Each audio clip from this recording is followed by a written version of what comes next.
While Coco may be an original production, remakes of Disney classics are becoming big business. And the latest film generating a buzz is the live-action version of Aladdin. This week, the actors playing Aladdin and Jasmine were revealed, Mena Massoud and Naomi Scott. The castings proved contentious, with some criticizing the choice of Scott, who's British Indian rather than Middle Eastern. But Disney's never shied away from controversy. And when you take a closer look at the success of its recent remakes, it's easy to see why. Back in 2010, Tim Burton took the helm of Alice in Wonderland. It was dark and funny, raking in $1 billion at the box office. In 2016, the live-action remake of The Jungle Book not only grossed almost $1 billion worldwide, but also won an Oscar for its visual effects. And this year, Beauty and the Beast took more than $1.2 billion, making it currently the 10th highest grossing movie in cinematic history. Joining me to talk some more about this is our Miranda Atty. So Miranda, with figures like this, should we be surprised that more remakes are going to be coming in? Absolutely not. I mean, you have to remember that Disney's been in this game for a very long time. Snow White and the Seven Dwarfs was first released in the 1930s, and they've had a very long period of kind of being at the top of their game. But then you have to understand that a lot of new animation studios have come out. There's Pixar, of course, which we know is a subsidiary of Disney, but sort of operates separately. And then the other big one that's, I think, been causing some concern is DreamWorks. Now that has the Shrek franchise, it has How to Train Your Dragon, and they've really been raking in the money. So Disney's had to think about what they do well, and I think doing these kind of live-action remakes, as we've seen, particularly with Beauty and the Beast. I mean, now that's the 10th highest grossing movie of all time, as we've heard. So if something's working, why not keep going? And I think we're going to see that. We've got lots and lots of movies coming up. We've got The Lion King, we've got Mulan, we've got Pinocchio. You name it, they're going to make it. And as we said earlier, they appointed the cast members of Jasmine and Aladdin.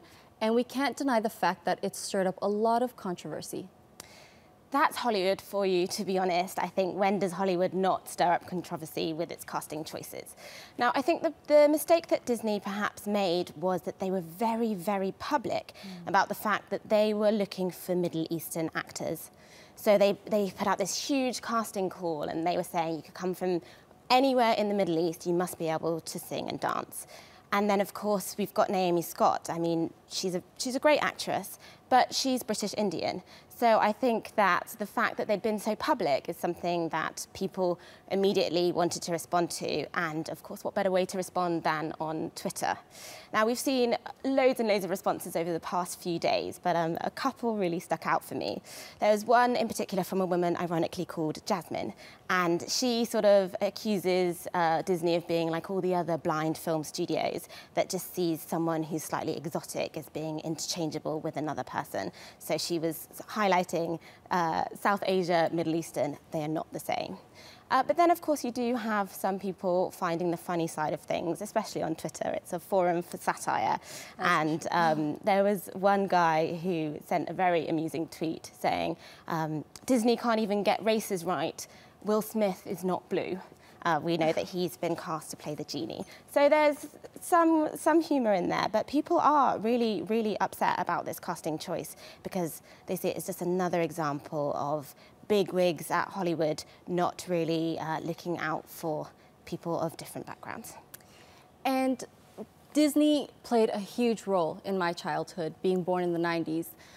But it's great that they're making the remakes of the classical films, but it's just not the same.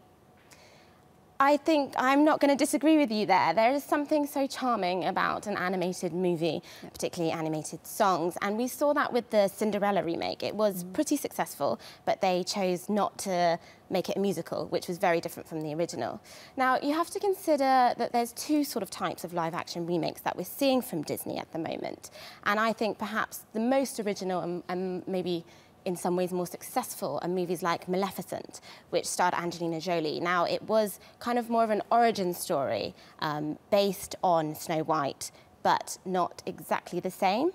And I think that compared to a straight-up remake like what we're going to see with The Lion King, what we saw with Beauty and the Beast, is perhaps where some magic can still be kept, I think. But we'll have to see what's going to happen with that, because as we know, Aladdin is going to be a straight-up remake of the original, whereas it was originally mooted that it might be Genie and it might be his origin story. So we'll have to see what Disney's got in store for us, but I know that they have at least 6 or 7 remakes coming out in the next 3 years. Well, that's exciting. Thank you, Miranda, so much.